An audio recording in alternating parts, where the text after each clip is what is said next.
ladies and gentlemen, we have Ty Hewitt on the Zoom on a Zoom call with us here. He's a client of New World Immigrations. He's been there for a number of years. Ty, how long have you been in Adelaide or South Australia for? We've been in South Australia now for 4 years. We actually arrived here on the 1st of March 2017. Okay, all right, 100%. So it's already gone on 4 years.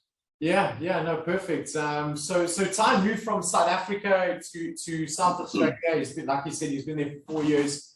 Where originally are you from, Ty? From South Africa? Originally from East London, in the Eastern Cape. I moved to Cape Town in 2014 or 2013, I think it was. Okay. Worked there in the renewable energy industry, like installing heat pumps and solar and stuff. I stayed in Somerset West. Okay. I was employed in Somerset West. Used to work throughout the Western Cape. Yeah. Okay, all right, 100%. And of course, Ty is also a family man. So it's not himself down under. He's got a family. Ty, do you want to just give us a little bit more info on your family? Well, so at the beginning of the whole process, it was just myself, my partner Kaylee, and our little daughter Olivia, who was 1 at the time. We actually came over for my sister's wedding in 2015, also to have a little bit of a look-see.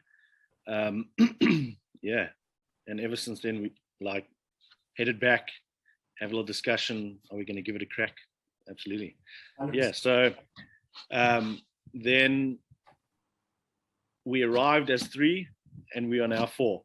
We have a little son, Ashley. He's Australian born. He was the Australian citizen, and then yeah. So he found himself to have a passport, so an Aussie passport, a little bit faster than you guys. Absolutely, yes. It was the fortunate thing. If you arrive as a permanent resident, and if you have any children in Australia, on your permanent residence, they automatically become a citizen. So he was Australian born, received his passport straight up. That's incredible. We had to catch up to him. Oh no, that's incredible, man. That's incredible. It's always nice to know that, you know, when you land there, and of course you've got that sort of peace of mind, knowing that will be the case. I think there's a lot of sort of uncertainty that's simply just gone off your shoulders, and it's no longer a real issue. When you guys had moved over to Australia, how was it, the process? We don't have to go into too much detail, but settling in Australia, and of course, you know, growing like a social network or family or friends rather. Yep. How was that for you guys? Our main objective after arriving here in Adelaide was to find employment, but I was the only income. Actually, I was the only income for the first 2 years. My partner Kaylee is a nurse, and her qualification wasn't recognized here in Australia, so she had to study part-time for the first 2 years. But fortunately, I found a job working as a laborer, I think after the first 2.5 weeks to 3 weeks. It's almost a starting block. So experience-wise, having to get used to Australian conditions, the culture around the work life and stuff, which was over here in the Adelaide Hills, up in Mount Barker. We've got a lot of clients that are, you know, of course, going through the residency program and whatnot, and ultimately our major focal points, of course, would be to secure work. You know, it creates a sense of stability from the offset. But our biggest, how do I say, our biggest thoughts starting this process would be to focus on getting that individual's qualifications recognized and on par with Australian standards. You know, so of course, going through the skills assessment process is a huge recommendation of New World Immigration, to essentially know that should they get themselves into the job market at any point in time, they've got clarity that they are recognized in Australia. You know, a foreigner is not going to look at their, an employer is not going to look at their qualifications and not recognize where they've studied, what they've studied, etc., etc. What are your thoughts on that, Ty? You need to have the processes sorted pretty much in South Africa. No employer will look at you without some sort of a skills assessment at all. So as a new family or as a new immigrant, it's important to have your ducks in a row before you land. Sure. So since you left South Africa and since you've been in Australia and whatnot, you know, we've assisted quite a number of families since then, and even throughout your process and clients that were going through the process with you at the time, or at least parallel, we started identifying areas that clients needed a lot of other assistance with, not just the visa paperwork and immigration and whatnot. It's the real logistics aspect, you know, finding property, opening up bank accounts, transferring of funds, you know, having access to those sort of things, you know, pet relocation services. So New World has actually developed this manage my relocation side within our portal to help accommodate that and not just focus on, you know, the visa process. And tell me, Ty, just on that note, with regards to, you know, getting into Australia and whatnot, the average Australian, or at least when landing in Australia as a South African, what were their views on you as a South African family? You know, did you adapt very easily? How did that work? We actually did, because Australian employees love South Africans, man, purely because we hard workers and we use initiative. We actually had 5 South Africans at one stage with our company. I was actually the first.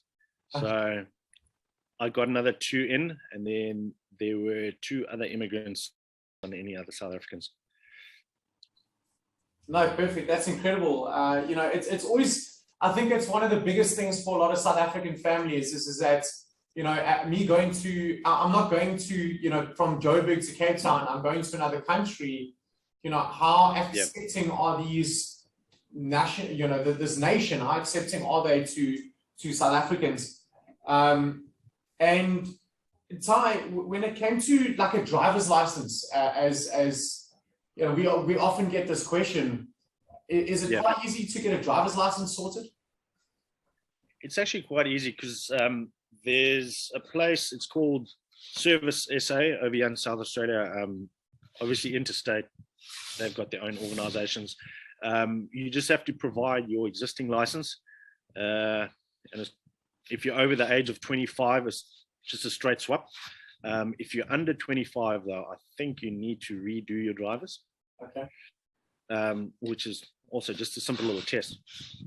But yeah, if you're over the age of 25, it's just a straight swap. You just walk in, you just have to fill out some paperwork, and it arrives in the post like a week or 2 later.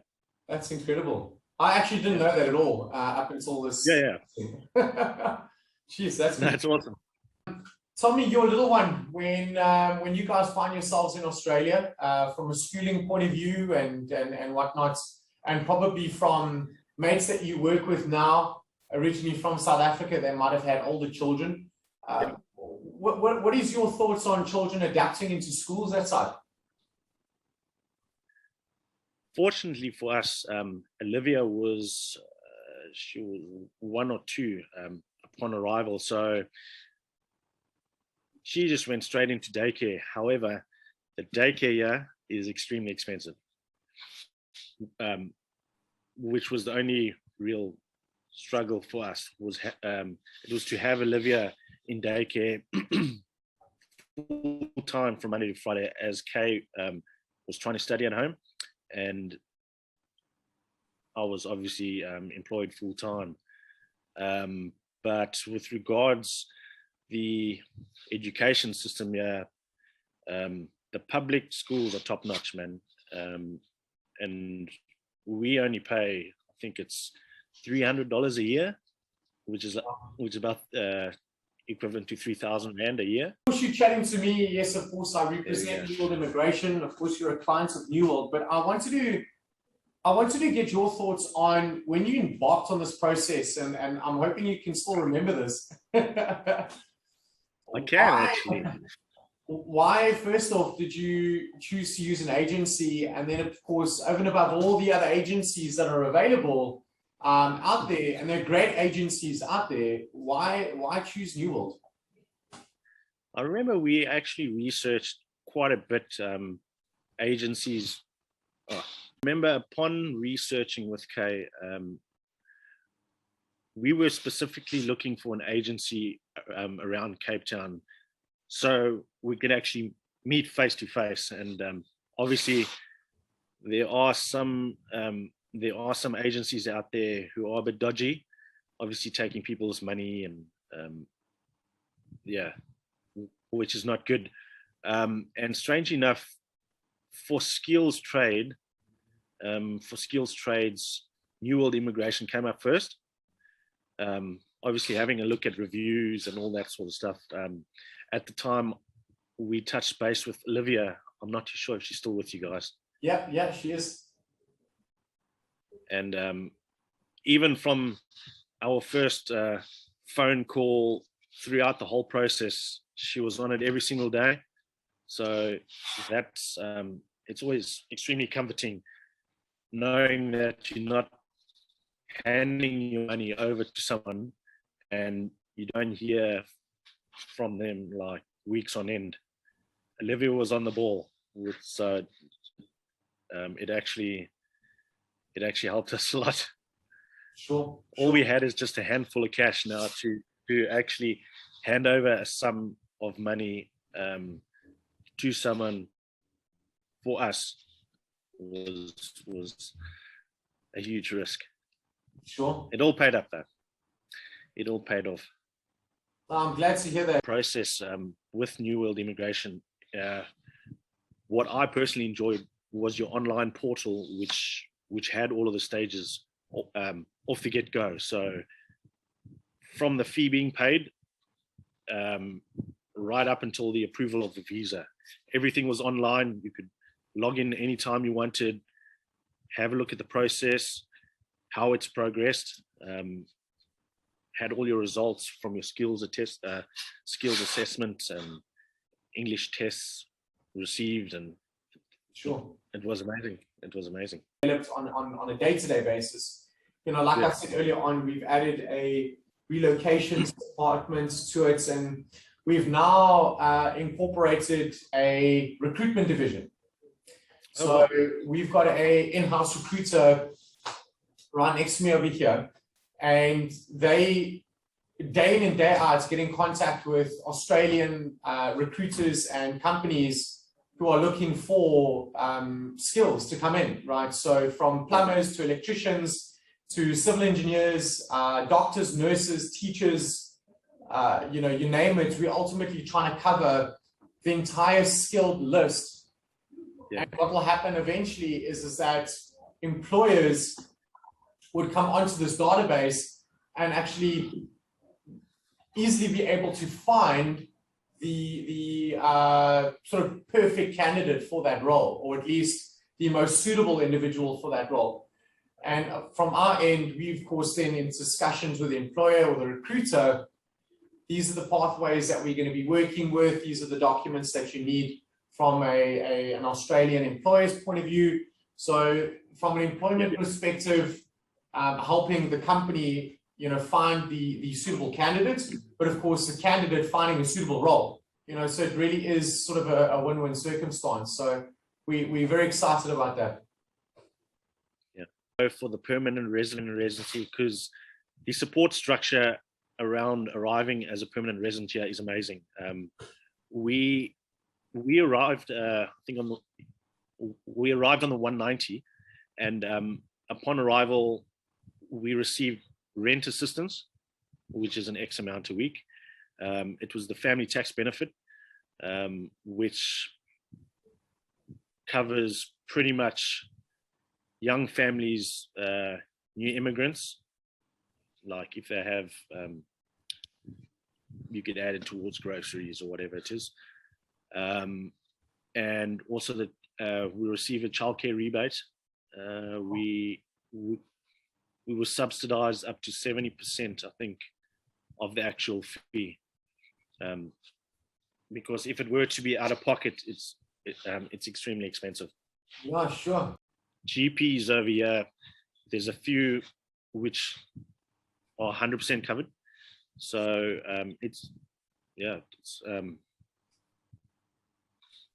Oh, that's incredible. Sure. All right. So from a financial point, that's definitely isn't that much of a burden.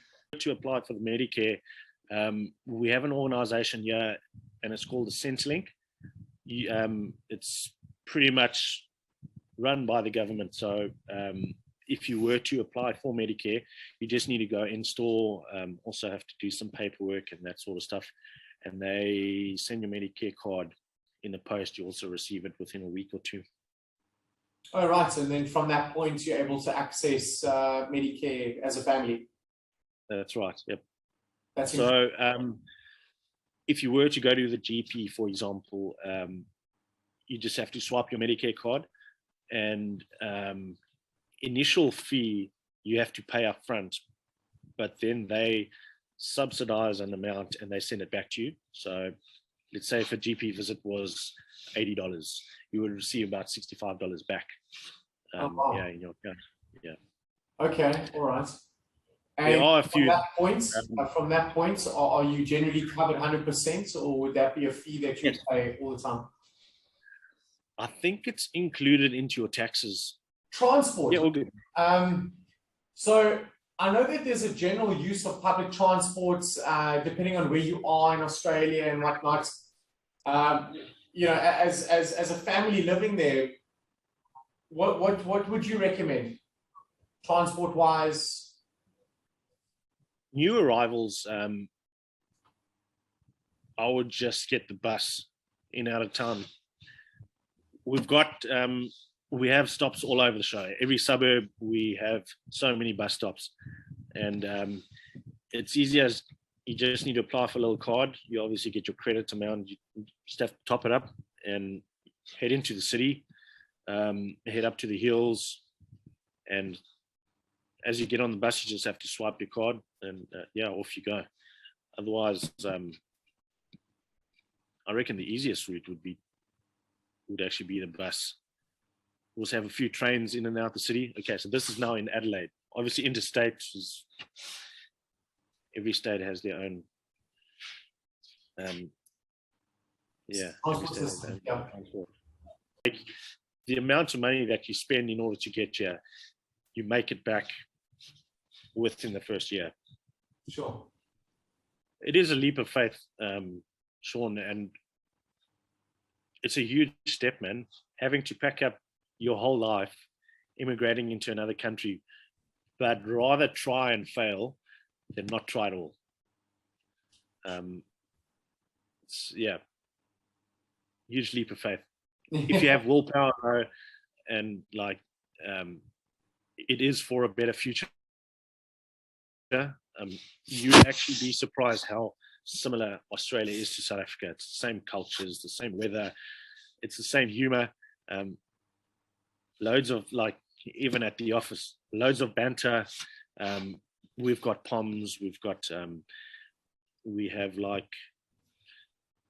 other South Africans. There's so many cultures here and everyone integrates well.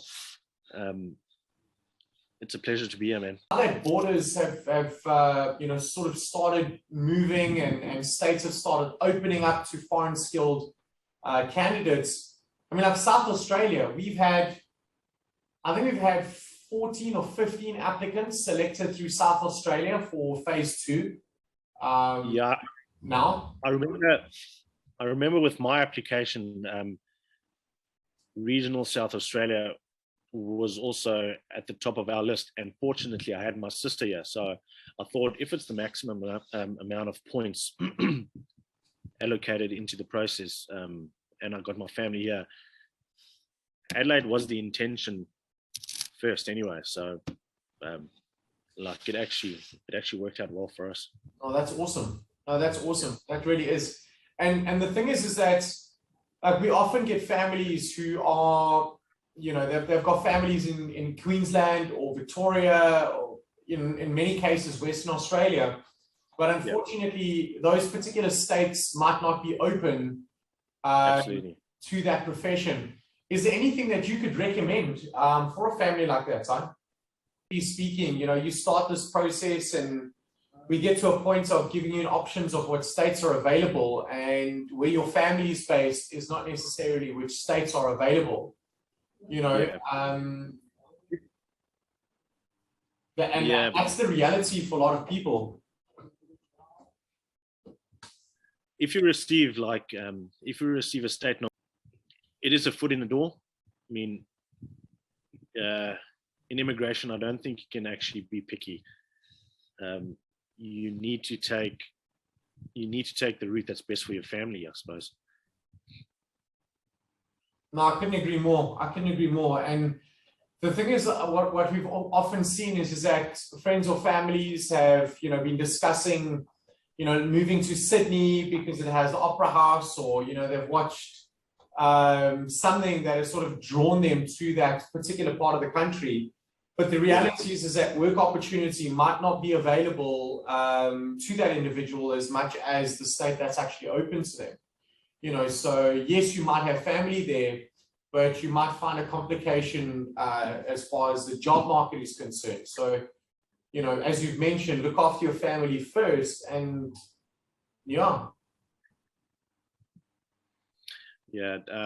and the other thing is that if you have support structure in Australia, it also makes it just a bit easier. Obviously, if you have no support structure whatsoever, it all comes down to willpower, really. But you'll be fine, man. Any families out there, you need to take the step. You need to take the step for your family, experience-wise, opportunity-wise. Yeah. If you were to come to Australia, man, rather come for opportunity instead of escaping any nonsense. Sure. So more of like a draw factor than a push factor. Absolutely. No, 100%. 6 months. We applied for citizenship in March. We received an email to go for the interview and the test. I think it was in June. And then we had the invitation for the ceremony, which was like a month or two back. And what does that ceremony involve? You have to pledge oath to the Queen. Okay. Yeah, we went and there was a whole hall of people. I'd say like about 100 people altogether who all went for the ceremony. There was actually a South African family just across from us. They had their ceremony at the same time as us. Everyone stands and you have to pledge allegiance to the Queen. And then it's like, yep, Australian citizens, congratulations. And off you go. Off you go. I went home and applied. Yeah, I went home and applied for the passport. In terms of, you know, they've got the vet assess, the vet assess trade has been done. They've landed in Australia as a resident. Yeah. What can they do and what can't they do? Arriving on a restricted license, it actually varies between employers. Like we've got a bloke who's actually from Pretoria. He's also only on a restricted license. He's already out there in his own van. So obviously with an agreement, probably if you're a good plumber, they can sort of catch on to that. And they just say, off you go, here's a van with your tools, off you go and work. Yeah, so like it actually varies between employers. I remember when I started, I think the first 3 or 4 months when I started at the actual company I'm still with, I was on the shovel. Like I was installing drains and that sort of stuff. And then obviously as you work on and they see, he actually goes all right, obviously they send you off with a little van. It's okay. You must look after yourself. Send our regards on New World Immigration to the family that side, please, and we'll be in touch real soon. Awesome. I appreciate that, Sean. Thank you. Good man. Take care. Look after yourself, Ty. And to you. We'll chat soon. Absolutely. Ciao. See ya. Bye.